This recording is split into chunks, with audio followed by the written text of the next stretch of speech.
Semaine avec vous, heureux de pouvoir concilier culture et gaieté. Voici vos grosses têtes.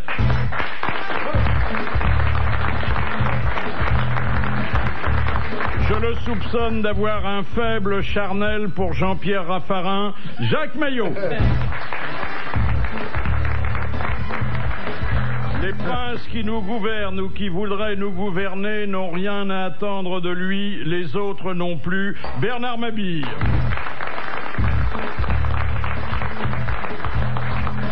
Je l'invite pour ramener à la raison une dangereuse équipe de machos, Christiane Collange.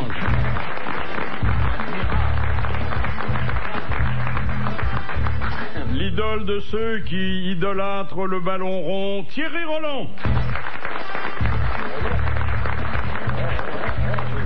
Égal à lui-même, c'est-à-dire mollet glabre, esprit vif et jouant toujours une pièce de Robert Lamoureux, Jacques Balutin.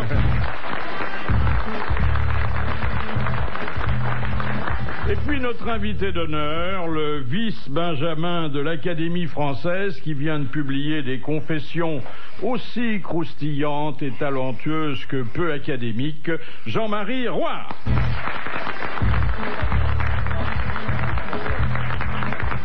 Voilà un joli livre qui s'intitule « Nous ne savons pas aimer ». Bon, tout un programme. Tout un programme et peut-être une généralisation un peu hâtive, hein.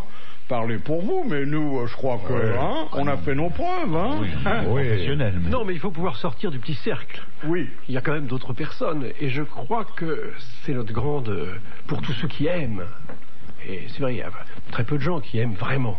Et bien ces gens-là se rendent compte, tôt ou tard, que s'ils ont surévalué l'amour, s'ils lui ont donné une grande importance, il y a une insatisfaction.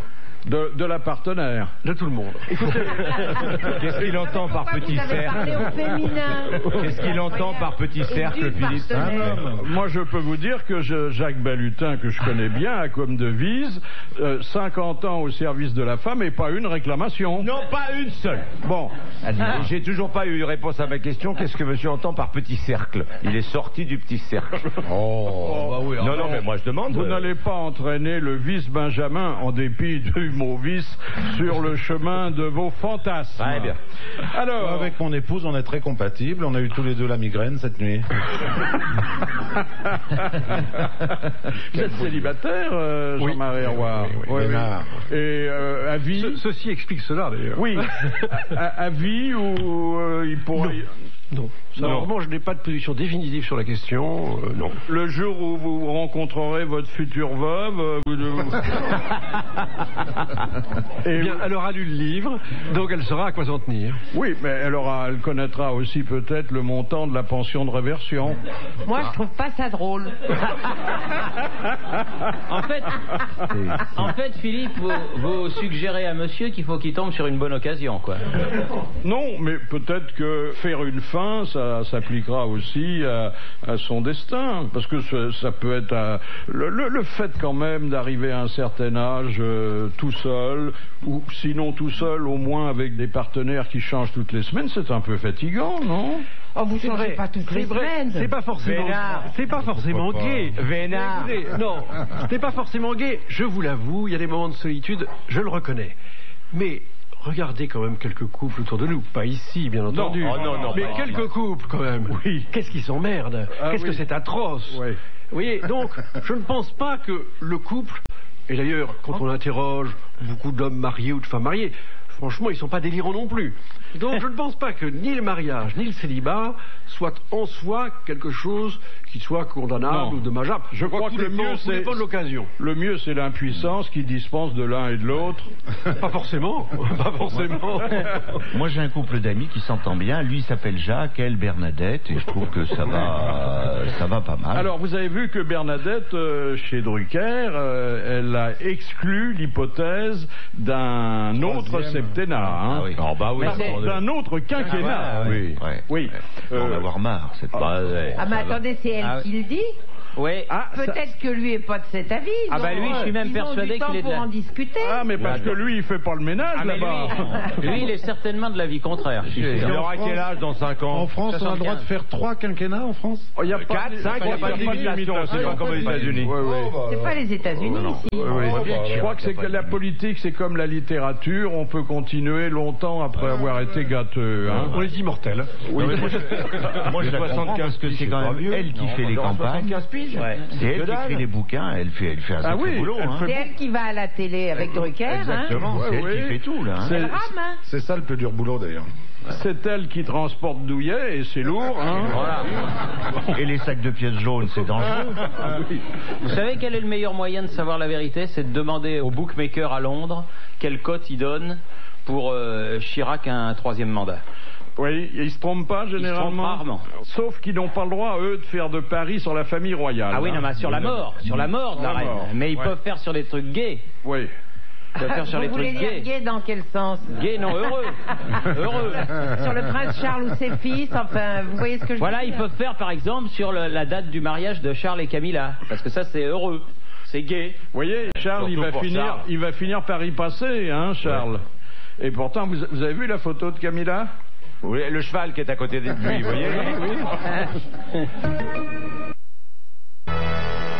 Alors, vous êtes pour la galanterie, vous, de ne pas dire du mal des dames, même... Si on peut. En tout cas, dans ce livre, j'en dis pas beaucoup. Un petit peu. On reviendra au livre, mais je voudrais avoir votre sentiment sur une actualité qui s'en va un peu dans toutes les directions. Bon, naturellement, on retiendra plutôt l'actualité amusante et badine. Par exemple, ce sondage, fort peu galant, lui, publié par Télé 7 jours et repris abondamment par tous les autres médias, sur les popularités comparées de Claire Chazal et de Laurence Ferrari.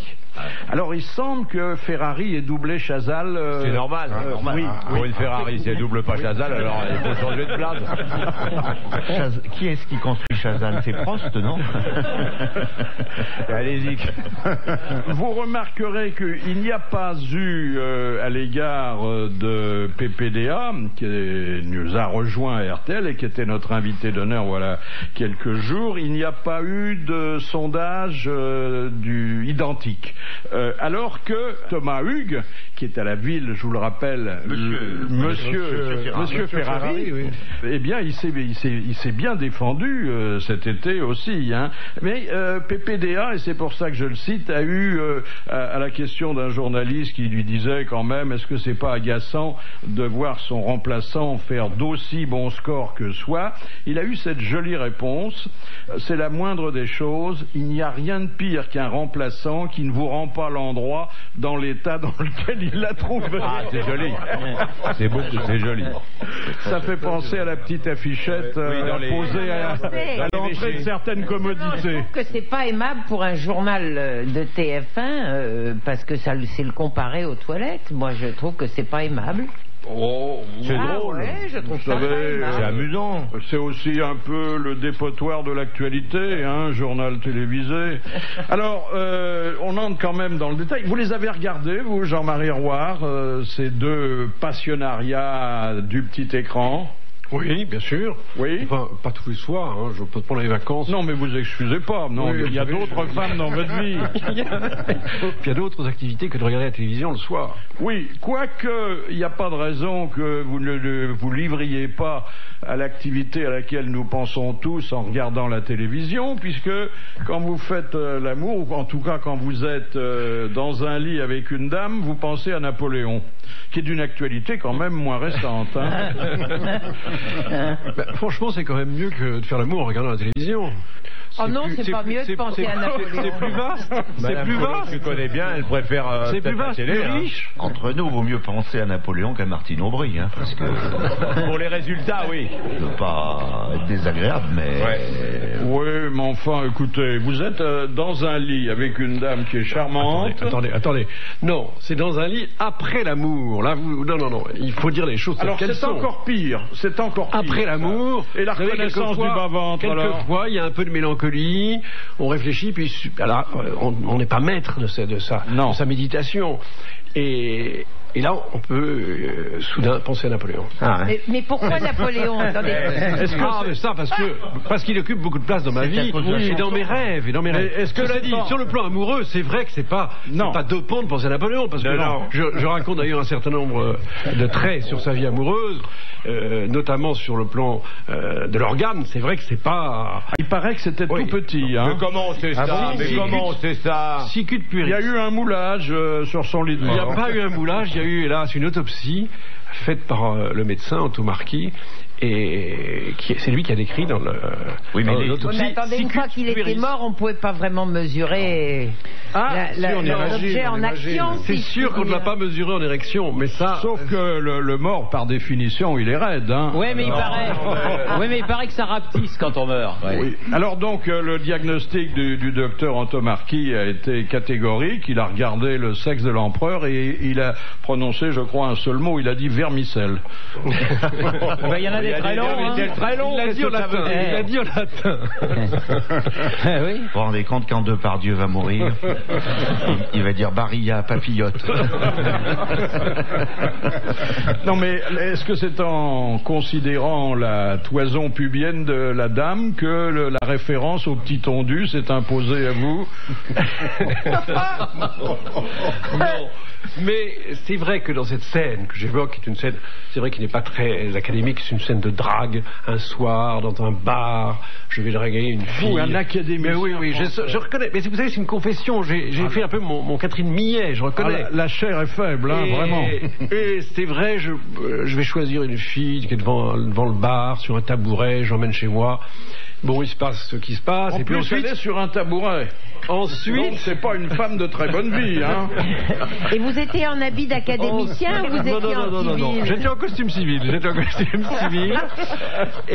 Et ensuite, il y a cette déception que certains célibataires connaissent quand on a été un peu vite et que finalement on se rend compte que c'est pas vraiment ce qu'on cherchait. Un peu vite, vous parlez des préliminaires ou de l'acte lui-même? Je parle de tout. Ouais. On a été un peu vite dans le choix, un peu vite dans l'acte. Ouais, 3 minutes douche comprise, quoi. Voilà. Et subitement, on se rend compte, alors c'est vrai, alors je rentre là, ce que vous disiez tout à l'heure, de ce côté un peu infernal, triste de la vie de célibataire. Bon, comment est la citation? L'homme est triste après l'amour, en latin, ça se dit, je crois. Et c'est vrai que c'est toujours. Non, ça dépend. On dit, puis on va recommencer demain. Non, faut dire surtout, je vais pas trouver de taxi à cette heure-là, c'est ça le problème. C'est post-érectum. Non, mais attendez, c'est dingue quand même. Moi, je pense à Mauriac, à Chanson, à tous ces grands académiciens, et je me dis, ils auraient quand même pas écrit un livre où ils auraient raconté qu'ils allaient draguer les filles dans les bars. Je trouve ça formidable. Alors, pour ce qui est de l'académie, pour ce qui est de la moralité de l'académie, vous savez, vous avez eu Alfred de Musset, qui était quand même pas... Oui, mais il ne le racontait pas de la même façon. Alors, écoutez, lisez La Confession d'un enfant du siècle, il raconte exactement les mêmes choses. Paul Morand, dans son journal, on raconte de belles. Il raconte qu'il a cessé de faire l'amour à 85 ans, simplement parce qu'il avait peur d'avoir un transport au cerveau. Vous voulez dire que c'est une assemblée de vieux cochons, alors? Pas du tout. Je dis, ce sont les hommes, avec leur noblesse et leurs imperfections. Vous dites Paul Morand, 85 ans, attendez, je fais un petit calcul. Alors, pour en revenir, et tout à l'heure, on réabordera ce livre dont je vous recommande chaleureusement la lecture, et je dis chaleureusement, pas seulement parce que l'auteur est là, c'est parce que moi j'y ai pris un vif plaisir. Revenons au duel Ferrari-Chazal, parce que naturellement notre confrère Télé 7 jours est entré dans le détail. Alors, d'abord, la plus intelligente, c'est Claire Chazal. La plus compétente, c'est Claire Chazal. La plus convaincante, c'est Claire Chazal. La plus élégante, c'est Claire Chazal. Mais comment elle a fait pour perdre? Attendez. Parce qu'elle n'est pas assez baisable. Et finalement, c'est Laurence Ferrari qui l'emporte parce que c'est la plus séduisante. Parce que c'est la plus moderne et c'est la plus sympathique. Vous voyez, il y a une opposition de certaines qualités qui sont, on peut le dire, extérieures pour l'une et plus profondes pour l'autre, mais finalement c'est l'extérieur. Oui, mais je voudrais vous poser une question, Philippe. Est-ce que le sondage a été fait sur toute la population française ou sur des hommes ou sur les téléspectateurs de TF1? Parce que ça ne serait pas du tout les mêmes résultats. Il a été fait sur la page 24, c'est tout ce que je peux vous dire. Si j'avais participé à ce sondage, le résultat aurait été différent. Parce que moi, j'ai très bien connu Claire Chazal. Je l'ai connue, j'en parle d'ailleurs. J'en parle au quotidien. Elle était au quotidien de Paris, je l'ai vue débuter dans la presse. Sans blague. Pourtant, vous paraissez si jeune. Mais ce que j'ai entendu tout à l'heure de la bouche d'une dame n'était pas tout à fait vérifié. Non, j'ai dit ça pour était très séduisante. Elle est toujours très séduisante. Elle est toujours. Mais elle était même vraiment. Mais c'est normal qu'elle soit bien habillée. Son mari est dans l'aventure. Ce que je veux dire par rapport à l'opinion publique, c'est qu'elle a un côté convenable. Mais et c'est très excitant. Effectivement, elle a le côté femme. C'est le feu sous la glace. Non, mais parce que en fait, de près. On sent que vous faites des rencontres dans les bars. Non, mais vous avez parlé de Napoléon, non? On sent que c'est une femme. Non, mais Philippe, je crois. Le tempérament et le feu. Ferrari, elle a gagné parce qu'elle est plus proche des jeunes, uniquement. C'est ça qui l'a fait gagner. Mais peut-être que le samedi et le dimanche, les gens regardent moins le journal télévisé. Oh, pas du tout. Pas du tout, en faisant l'amour, hein, n'est-ce pas, monsieur Roy, hein? Oui. Tiens, je vais vous poser cette petite devinette. En fait, il s'agit seulement d'identifier l'auteur d'une citation que nous envoie monsieur Tabar, qui a dit « Pourquoi ce nom d'Académie française ?» C'est la question que tout le monde se pose, sauf les académiciens français qui s'en foutent du moment qu'ils n'ont pas froid aux genoux. C'est français mort. Français mort. Académicien? Oh non, c'était pas le genre. Frédéric Dard. C'était pas le genre, bien qu'il ait eu droit à une jolie postérité, hein. Et qui continue d'ailleurs. Michel Audiard? Non. Blondin? Non. Francis Blanche? Boudard? Non. Il avait témoigné le même irrespect à tous ses contemporains, à toutes les institutions. Léoto? Non. Pierre Dac? Non. Coluche? Alors, on se rapproche. Des proches. C'est des proches. Bonne réponse de Bernard Mabille. Bah oui, il a dit du mal de tout le monde. Pourquoi il en aurait pas dit de la vieille dame du Quai Conti? C'est vrai que vous avez les genoux frileux, monsieur Roy? Bon, pour l'instant, ça va. Oui. Mais on distribue des couvertures le jeudi à la séance du dictionnaire? Non, il fait plutôt chaud, c'est comme ici. À quoi vous attribuez cette chaleur? Mauvaise climatisation ou fièvre générale? C'est la fièvre, la fameuse fièvre verte. Ah ben la fameuse fièvre verte. Les gens ont chaud. Moi, je voulais dire, chaque jeudi, vous savez ce que je fais? Je me pince. Je me pince et je demande même à mon voisin, qui était hors Sénat, de me pincer. Parce que quand je me retrouve en face de Jean d'Ormesson, d'Henri Troyat, de Jean-François Revel, de Lévi-Strauss que j'ai étudié quand je faisais des études de philo. Je me pince, je me dis c'est pas possible. Moi qui ai eu tellement de mal à avoir mon bac, qui ai raté ma première année de droit, qui ai raté ma première année de lettres, comment j'ai fait pour me retrouver en face de tous ces types extraordinaires? Bah, vous avez fait comme pour le bac, vous l'avez repassé plusieurs fois. Ah, hein? c'est vrai. Mais le même nombre de fois. Oui. 5 fois. Vous voyez. Mais l'oral, là, ça intervient une fois qu'on est reçu, hein? Ça intervient pour le discours, mais après. C'est-à-dire que pour être élu à l'Académie, il faut visiter tous les électeurs, d'abord en leur assurant qu'on a lu leurs œuvres, ce qui n'est pas toujours vrai, et ensuite en leur témoignant la plus vive admiration. Et pas seulement à eux, quelquefois à leurs animaux familiers. Par exemple, une fois, j'étais voir un académicien qui était merveilleux, c'était un tératologue, un spécialiste des monstres. Je peux dire son nom, il s'appelait le Wolf. Et on m'avait dit, parce que quelqu'un m'avait donné des antisèches, un académicien m'avait donné des antisèches, et voilà de quoi il fallait leur parler. Alors il m'avait dit, il aime beaucoup les chats, il faut lui parler des chats. Alors j'arrive, je dis bonjour maître, bonjour. Il me dit, est-ce que vous aimez les chats? Ah, j'ai dit, oui, j'aime beaucoup les chats. Ah, c'est très bien. Eh bien écoutez, je vais vous présenter un chat. Il se lève, il ouvre une porte, et je vois un matou qui arrive. Mais un matou, vous savez, vicieux, qui arrive, qui s'approche, et... il dit, voilà, je vous présente mon chat, il s'appelle Grouillot. Ah bon? Et alors, je me mets à 4 pattes, je dis, minou, minou, minou, minou, minou. Et le chat, qui avait l'habitude des candidats, s'en allait, faisait des tours. Et moi, j'étais là, minou, minou, minou, minou. Enfin, voilà. Finalement, j'ai été élu. Grâce au chat? Je ne sais pas, mais je ne sais pas s'il m'a porté bonheur. Dans les visites suivantes, vous emportiez du canigou? Ah non, il y a une visite qui était terrible, c'était celle avec un grand catholique, je ne sais pas si je peux dire son nom. Oui, bien sûr. Bien. Il pardonne les offenses, par définition. C'est merveilleux, que j'adorais, qui était Jean Guiton. Ah, et Jean Guiton, là aussi, dans mes antisèches, on m'avait dit, il faut lui parler de sa peinture.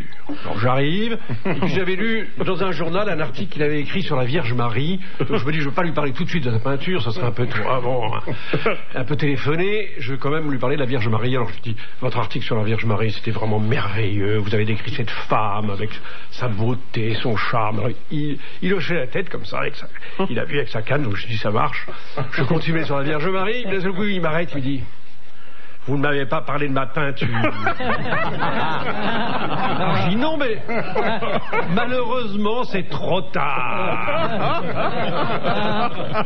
Et puis alors, l'entretien se termine, d'un seul coup, il me dit, ah, vous êtes jeune, vous êtes souriant. Alors moi, enfin mon sourire s'épanouit.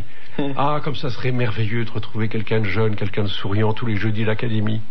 Malheureusement, on dit que les gens souriants sont un peu superficiels. Et alors à la fin, l'entretien s'est terminé, il m'a dit, vous savez, j'ai hâte de mourir. Ah, j'ai bon? Oui, parce que vous savez, il y avait Daniel Rops, il y avait Mauriac, les deux m'avaient dit qu'ils voteraient pour moi. Il y en a un qui a menti. Bientôt, je le saurai la vérité. Citiez d'Ormesson. Je voudrais vous faire entendre une conférence très courte que Jean d'Ormesson a donnée aux grosses têtes à l'occasion d'un récent passage. Vous savez, je me demande si ce n'est pas chez vous. Et je crois que j'étais candidat à l'Académie, que j'avais raconté l'histoire des deux académiciens qui se rencontrent. Et l'un dit à l'autre, comment va notre confrère Attel? Et l'autre dit, oh, à moitié gâteux. Et le premier dit, ah, il va mieux.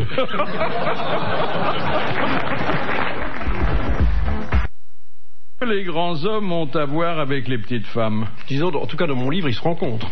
Oui, ils se rencontrent parce que il y a à la fois des grands hommes et ce que vous appelez des petites femmes. Et il n'y a pas des grandes femmes avec des petits hommes? Aussi, pas demandé à Bouvard. Aussi, puisqu'il y a Napoléon. Il y a Napoléon qui est à la fois un grand homme et un petit homme. Il y a aussi Giscard, qui est grand au moins par la taille. Et alors, vous avez presque été amoureux de Giscard, on peut dire, sans passer à l'acte d'ailleurs. Hein. Je vous comprends. Oui. C'est vrai que je n'étais pas amoureux, mais enfin, je le trouvais très séduisant, je le trouvais passionnant, j'étais assez enthousiaste en le rencontrant. Et puis, il y avait un arrière-plan. Il y avait un arrière-plan, c'est que j'avais été amoureux d'une de ses nièces. Alors, la nièce, attendez, vous racontez que vous êtes allé en pèlerinage en sa compagnie dans la chambre d'enfant, d'adolescent de Giscard. Ah oui. Vous avez presque réussi à monter avec la nièce sur le lit de l'ex-président. Oui, c'était très tentant. Imaginez, je retrouvais cette chambre avec tous ces souvenirs. Ça doit être terriblement érotique, hein. Et d'un seul coup, C'est horrible. Ce qui avait le très excitant, c'était le visage de cette jeune fille qui avait 18 ans, qui était merveilleuse, qui était belle, charmante. Il y a eu cette tentation irrépressible de faire l'amour dans un endroit qui était plein de chargé de symboles et d'histoire. Parce qu'à ce moment-là, il était président de la République. Ah oui. Oui. Et alors, il y a eu cette tentation, il y a eu un début de passage à l'acte, et heureusement, il y a eu la grand-mère qui a appelé sa petite fille et qui dit « Mais qu'est-ce que tu fais? Où es-tu? Ah bon. Et alors, c'est vrai que quand j'ai revu Giscard, quelques années plus tard, quand je l'ai vu me parler au cours de ce dîner, subitement, je voyais ses yeux, et je retrouvais dans ses yeux exactement ce côté un peu chinois de la nièce. Je voyais les lèvres très pulpeuses.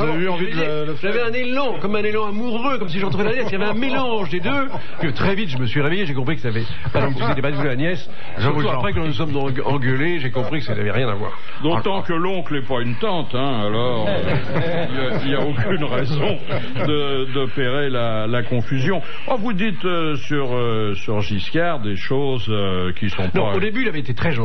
Très gentil, et alors, vous êtes très gentil aussi. Et moi très gentil parce que j'avais appris par cœur un article qu'il avait écrit quelques années plus tôt, donc j'ai commencé à lui réciter. Alors il était complètement abasourdi, il m'a dit mais vous avez une mémoire extraordinaire, mais vous êtes un homme inouï. Et alors et après il a chanté mes louanges, j'étais enchanté parce que je lui avais récité cet article, qui est d'ailleurs un article qui concernait l'épopée napoléonienne, puisque ça s'appelait Adieu postérité, c'était sur le général de Saxe. Ensuite, la passion décline, et puis elle s'en va, comme souvent. Et vous dites, quand je rencontrais Giscard à cette époque, il venait de faire une mauvaise chute, il était tombé de l'idée qu'il se faisait de lui-même. homme. Ah, il était tombé de haut. C'est très joli. Et vous le comparez à un pharaon de la 4e dynastie, ce qui physiquement est assez vrai. Hein. Non, mais c'est un homme très intelligent, très brillant. Et ce que je raconte, c'est un peu sarcastique, c'est un peu humoristique. Comme il a beaucoup d'humour, je crois qu'il le prendra très bien. Oui, je sais pas s'il il a beaucoup d'humour pour ce qui le concerne, ça m'étonnerait. Ce qu'il avait mal pris, évidemment, c'était l'article que j'avais écrit sur son lui, bouquin. Sur son livre, oui. Le Passage. Alors ça, il n'a pas aimé du tout. Lequel? Le porno de 2 Français sur 3? Non, pas celui-là. C'est là où il parlait Le Passage, son roman. C'est vrai qu'il avait imaginé... Qu'est-ce que vous aviez dit sur son roman? Oh, j'avais dit qu'il aurait dû prendre un pseudonyme. comme Morny, quand il a écrit Monsieur Choufleury restera chez lui. Oui. Et je crois qu'il aurait dû prendre un pseudonyme s'il voulait véritablement qu'on le juge indépendamment de son passé, de ce qu'il était. Mais là où je crois qu'il a eu tort, c'est là où c'est un homme très théoricien, très théorique. C'est qu'il s'est dit, j'ai fait politique, je suis très intelligent, je suis certainement l'homme le plus intelligent de France. Alors, écrire un roman, mais c'est nul. Les romanciers, quand je discute avec eux, sont quand même des gens un peu des crétins. Ils connaissent rien au taux de chômage, à la productivité, ils savent rien. Donc, il s'est dit, je trouve c'est un roman, et forcément, ce roman sera très bon. Et c'est là où il a manqué un peu d'esprit de finesse. Il a l'esprit de géométrie. On pourrait dire d'une certaine modestie aussi, peut-être. Non, je crois qu'il est d'une certaine façon assez naïf. Oui. Là, il a eu de la naïveté. Mais les gens très très intelligents, finalement, sont des grands naïfs. Hein. Oui. Mais dites-moi, le hasard et une maîtresse de maison qui tient à avoir des invités de grande qualité vous réunissent à la même table. Hein, mais ça y est, le courant ne passe plus. Alors là, c'est atroce. Giscard a lu votre critique et d'abord, il vous reconnaît pas. Hein. C'est atroce. Et quand je sais qu'il va y avoir ce dîner, d'ailleurs, j'avais de la chance, je venais d'être élu la veille, je venais d'être élu à l'Académie. Donc j'étais quand même déjà un peu réconforté. Et j'arrive à ce dîner, et de loin, je vois Giscard avec ses yeux comme un canon de fusil dirigé vers moi. Donc je me dis, oh là là, ça va être atroce, pourvu que je sois pas à sa table. Mais évidemment, manque de peau, je venais d'être élu, et donc je suis à sa table. Et ça commence dans une froideur terrible, et d'un seul coup, il s'exclame. J'avais à côté de moi une jeune femme qui venait d'écrire un premier roman. D'un seul coup, il s'exclame, ah, comme je suis heureux qu'il y ait un écrivain à cette table. N'est-ce pas, mademoiselle? Quelle dit de notre roman? Alors, la maîtresse de maison pousse un cri. Dit, mais monsieur le président, nous avons là le plus jeune académicien français. Je sais, mais je sais aussi que c'est un sournois, un haineux. Ben voilà, et puis surtout, il sort l'histoire du livre. Ah là là, dis donc. Et tout est sorti devant tout le monde comme ça, il vous a fait une scène. Bien sûr. Est-ce que quelqu'un qu'on n'a pas élu vous en veut et vous manifeste publiquement sa vindicte? Non, parce qu'il pense qu'au prochain tour, ça ira mieux. Oui, je crois pas. C'est un milieu très feutré. Vous savez, quand on a désiré entrer à l'Académie, c'est qu'on a compris le système, on a vu que c'était des gens à la fois pas forcément très francs, mais en même temps des gens de bonne compagnie. Donc, qu'est-ce que vous dites des jeunes candidats qui viennent vous voir maintenant? Parce que c'est ça qui est amusant, c'est que maintenant vous êtes de l'autre côté. Oui, et bien justement, j'en ai tiré mon profit de ces visites et je ne reçois plus de candidats. Je ne reçois plus les jeunes, quelquefois sont des gens.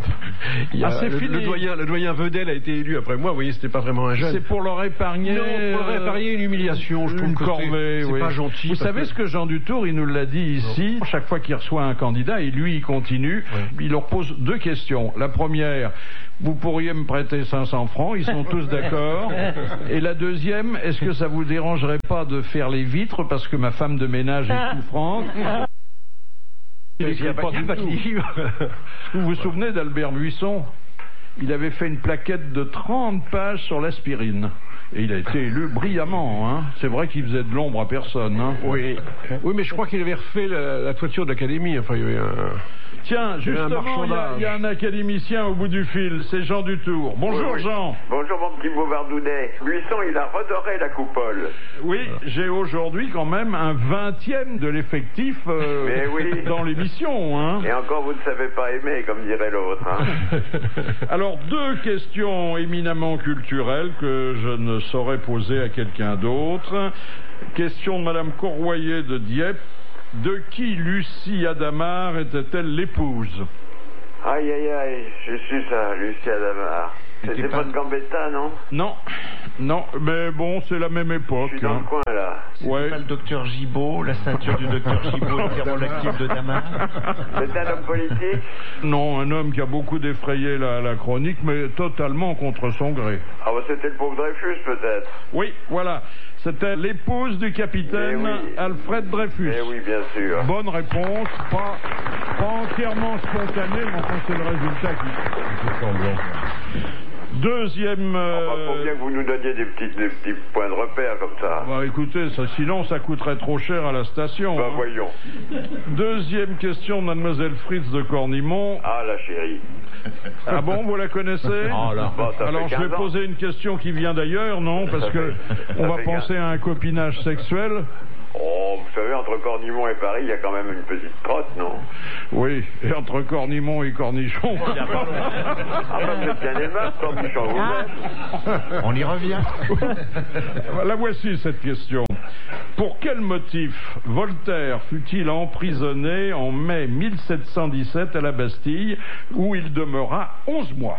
Parce que il avait persiflé je ne sais quel grand seigneur, La Rochefoucauld ou un type dans ce genre-là. Non. Vous le savez, Jean-Marie Roy? Je pensais qu'en effet, c'était à la suite de la bastonnade qu'il avait eue avec le duc de Rohan, je crois, ou le prince de Rohan, et il a été bastonné d'une façon effrayante parce qu'il s'était moqué de lui, et je pense que c'est par lui qu'il était à la Bastille. À la suite de cette histoire. Vous pensez pas bien, l'histoire le dit peut-être, mais pas Madame Cornimont. Ah, Mademoiselle Cornimont. Je crois qu'elle a raison de dire qu'il s'agit de quelques vers assez caustiques qu'il avait écrits sur un personnage considérable. Le roi. Non. Oh non, pas le roi. Non. Le pape. D'ailleurs, il n'y avait pas de roi, il y avait ça ne pouvait être que le régent. Eh ben oui, le régent. Bon. Et de quoi avait-il accusé Philippe d'Orléans? Bah, d'être un petit peu libertin, non? Oui, mais c'était plus grave encore que il avait couché avec sa fille. Oui, exactement. Il l'avait accusé d'inceste. Bonne réponse de Jean Dutour. La duchesse de Berry. Alors justement, puisque vous avez Jean Dutour, est-ce que vous pourriez lui dire, est-ce qu'il pourrait me rendre mes 500 balles? Non, justement, je profite de cette occasion, justement, dans cette émission très sérieuse, je voulais profiter de cette occasion pour rectifier une chose. J'ai vu Jean Dutour plusieurs fois, parce que je me suis présenté 5 fois à l'Académie. Eh bien, au cours des 5 visites que j'ai pu faire à Jean Dutour, il a été charmant, il ne m'a jamais demandé d'essuyer les carreaux, de faire le ménage, il ne m'a jamais demandé 500 balles. Vous voyez que j'ai quand même mes chouchous.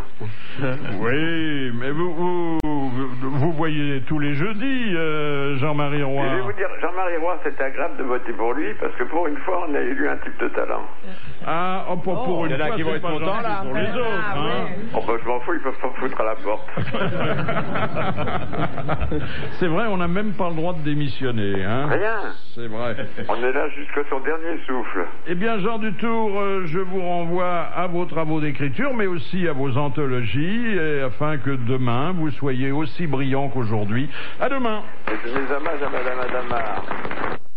Les hommes politiques comme Giuliani sont souvent confrontés au problème du nerf de la guerre, de l'argent, sans lequel on ne peut pas faire de politique active et sans lequel on ne peut pas non plus aider ceux qu'on voudrait aider. Alors là, ça se passe dans un petit village en Lombardie. Et l'église est en train de s'écrouler. Il faut refaire le clocher. Village au fond de la vallée. Est-ce qu'il y aurait... Il n'y a pas un euro disponible et les spécialistes ont dit, si ça continue comme ça, dans un mois, il n'y a plus de clocher. Alors, le maire et le curé, et là on retrouve... Don Camillo. Se sont associés. Ils ont, sur le parvis de l'église, installé un stand et ils ont accepté d'être derrière le stand et les gens viennent et peuvent leur envoyer, moyennant finance, une tarte à la crème sur la figure. Et ils ont calculé qu'il faudrait 350 entartages pour sauver le clocher. Ça marche ou pas alors? Et ça marche beaucoup. Mais imaginez que M. Delanoë ou que M. Chirac à l'Élysée ouvre un stand, on se bousculerait. C'est évident, c'est sûr. Je vous ai vu pleurer hier soir à Bobino, mais vraiment pleurer en scène comme j'ai jamais vu un artiste le faire. Pourquoi? Mais dès qu'on m'en parle, Philippe, c'est l'émotion qui remonte. Une émotion tout à fait sincère que je ne peux pas maîtriser. Ça remonte de temps en temps. J'ai voté Jacques Chirac. Voilà. C'est de ma faute tout ce qui arrive. Je me sens responsable. Comme la plupart des gens. Vous n'êtes pas le seul. Hein, oui, je sais, mais on est nombreux à pleurer encore. N'empêche que si Chirac avait eu de la classe pour remercier le peuple de gauche qui a voté pour lui, il aurait nommé le juge Éric Alphen à la justice. Ah oui. Cela n'aurait été que justice. Et en plus, le pauvre Alphen, il est au chômage. Il a fait un bouquin qui n'a pas marché très fort. Il a proposé à presque tous les partis politiques de l'employer. Il s'est présenté aux élections, il s'est fait étendre. Hein? Ah oui. Il était pour Chevènement, c'est ça? Oui. Il a toujours les bons coups, lui. Il était pour Chevènement. Le mec, il joue le cheval gagnant, lui, tout le temps. Ah oui, il risquait rien d'ailleurs, parce qu'il n'y a pas eu un élu, hein, Chevènement. Non, pas un seul. Même pas lui. Même pas lui à Belfort. Ah non, Chevènement, il est pas embarrassant comme garçon. Non. Puis il est bien aimé. Il y avait Lang qui était là avant-hier, il lui a dit des choses très gentilles sur lui. Quand il se présente, il n'est pas élu, et quand il est nommé, il démissionne. Alors donc, et il revient de gauche. Non, il a réfléchi, il a dit, il cherchait. Un fait divers très triste, mais bon, je connais votre absence de cœur, donc je sais que vous allez en rire. Ce sont deux faits divers d'ailleurs qui sont liés, l'un à l'église et l'autre à un cimetière. Alors pour l'église, il y a un jeune homme qui voulait aussi récolter de l'argent pour refaire le clocher de son église. Et ça, c'est à Londres. Alors il a imaginé de se faire un saut à l'élastique et il s'est tué. C'est triste ça. Ah oui, c'est triste. Ce curé à Marseille qui plongeait dans le dans le vieux port. Non, pour faire des ronds, hein, pour. Oui. Mais moi je l'ai même vu à Paris. C'est des ronds dans l'eau. Mais il l'a vieux port. Non. Un curé, mais il l'a fait. Il l'a fait de nombreuses fois. Hein. Il l'a pas fait qu'une seule fois. Il plongeait de l'eau. Je l'ai vu dans la Seine. Putain, il plongeait 10 mètres. Il a ramassé beaucoup d'argent. Oui. Alors que Chevènement a plongé de haut, mais il s'est ramassé. Là, il n'a pas ramassé quoi. Là, c'est un brave Sicilien qui avait englouti toutes ses économies dans l'achat d'un superbe caveau et il allait le voir, son caveau, il en était très très fier et il a voulu monter sur le toit de la petite chapelle qu'il avait fait construire. Il s'est cassé la gueule. Il s'est cassé la gueule, il est mort. Mais il n'y a pas eu de frais de transport puisqu'il était sur place. Formidable. Vous voyez, hein, j'étais sûr que ça allait vous faire. Ça c'est drôle. Ça même les Belges le font pas. Ça c'est de la mise en boîte directe. Question de Madame Cassagne. Qu'est-ce que les facteurs appellent les boîtes à cocu? C'est là où ils peuvent consommer les trucs de vacances. Restante. Bonne réponse de Bernard Mabille. C'est assez joli. Je suis connaisseur. Je fréquente Besançon beaucoup. De la même façon d'ailleurs que les notaires appellent les contrats de mariage des bails à cornes. Des bails à cornes. Oui, enfin des baux à cornes. Mais là, la boîte à cocu, fallait le trouver. Hein, ça. C'est vrai que quelqu'un qui trompe sa femme ou une femme qui trompe son mari se fait adresser des courriers discrètement, quoi. Monsieur Lacauve de Saint-Vigor-le-Grand demande: qui a pour épitaphe Sigi qui a tout dit en n'ayant jamais parlé? Le mime Marceau? Non, mais avant. Un mime? Oui. Le mec qui a fait le malade du paradis, comment ça s'appelle? De Bureau. De Bureau, oui. Exactement, le mime De Bureau. Excellente réponse de Jacques Bellefond. Il parlait dans un film de Woody Allen. Marceau, oui. Non, le film Marceau. Pas de Woody Allen, de Mel Brooks, non? Mel Brooks. Un film muet où le seul qui parle... C'est le seul qui parle, c'est Marceau. Oui. Mais nous l'avons eu comme invité d'honneur ici. très bavard. Intarissable. Oui, le pauvre, c'est normal. Bah, il se libère, hein. Il se libère, il n'en peut plus. Il paraît d'ailleurs qu'il fait un triomphe... À Los Angeles. Oui. À Los Angeles. Partout. Moi, je l'ai vu à Tokyo, partout, c'est génial. Alors ça, c'est une mauvaise nouvelle pour ceux qui sont des traditionalistes de la cuisine, une bonne nouvelle pour ceux qui veulent pas grossir. On va faire de nouvelles frites dans les McDonald's en éliminant la graisse qui peut provoquer l'obésité du consommateur. Ça, c'est une bonne nouvelle. Bah, oui, c'est une bonne nouvelle, mais ça risque de changer la saveur de la frite. Déjà qu'elles sont pas bonnes, alors là, ça va être franchement dégueulasse. Alors il y a aussi, pour ne pas grossir, c'est le fait d'avoir une grosse Quoi frite. Une grosse quoi? Une grosse frite dans son boc. Ah oui, dans son boc. Oui. Et non pas... nous adorons les contrepétries, ça ne nous fait rire que nous. Hein. J'ai mangé de la tourte aux cailles à l'hôtel du Congre de Beau. Voilà. Mon père, j'ai mangé des tartes aux couilles à l'hôtel du Bougre de Con. Il courait tendu à la fois. Vous voyez, la salle est morte de rire. Hein. La salle est morte de rire. On va en faire d'autres. On a perdu 500 000 auditeurs, mais elle est morte de rire. Haute talente que je guette. Voilà, c'est là, on va pas la traduire. Pourquoi, demande Monsieur Cauchois-de-Guéret, est-il fortement déconseillé de se baigner nu dans le fleuve Amazon? Les piranhas. Piranha qui te mange les mais de toute façon, nu ou pas nu, ça change pas le problème. Hein. Non, alors justement, parce que... qu'il s'attaque aux burnes. Oui, pas aux burnes, comme vous dites.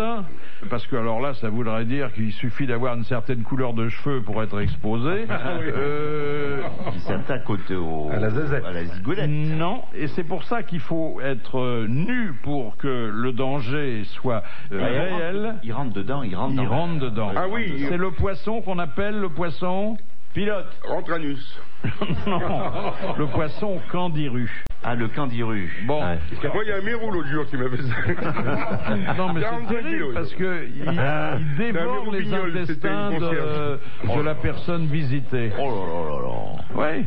Voilà, il a des ouvertures comme garçon. Ah, oui.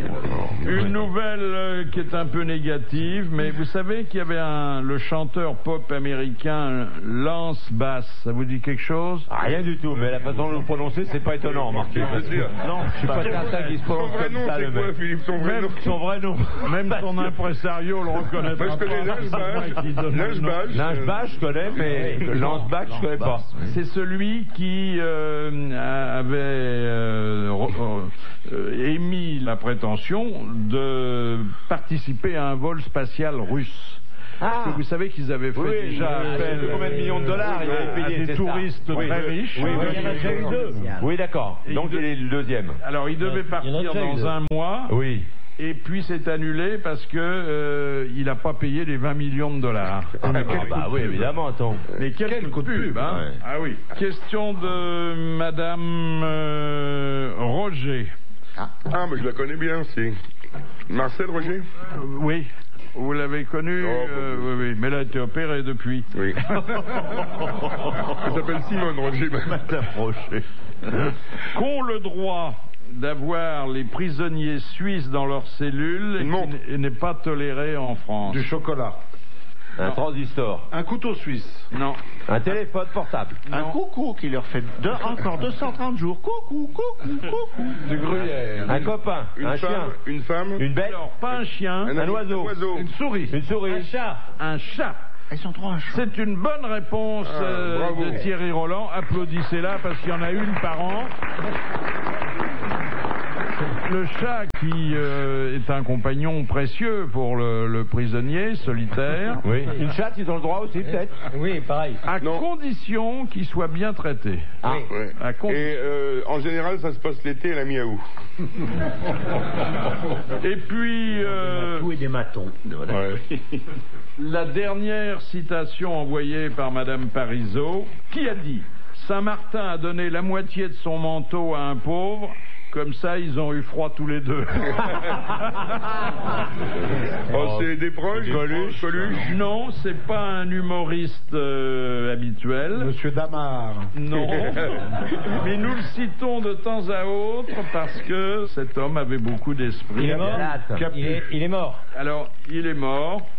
J'ai dit l'autre jour qu'il était mort il y a 15 ans et je crois qu'il est mort il y a plus longtemps que ça. Camille. Mais ça ne retire rien à son talent. Prévert. Prévert. Très bonne réponse de Jacques Balutin. Merci à Marc Jolivet d'être descendu quelques instants de la scène de Bobino pour être notre invité d'honneur. À demain.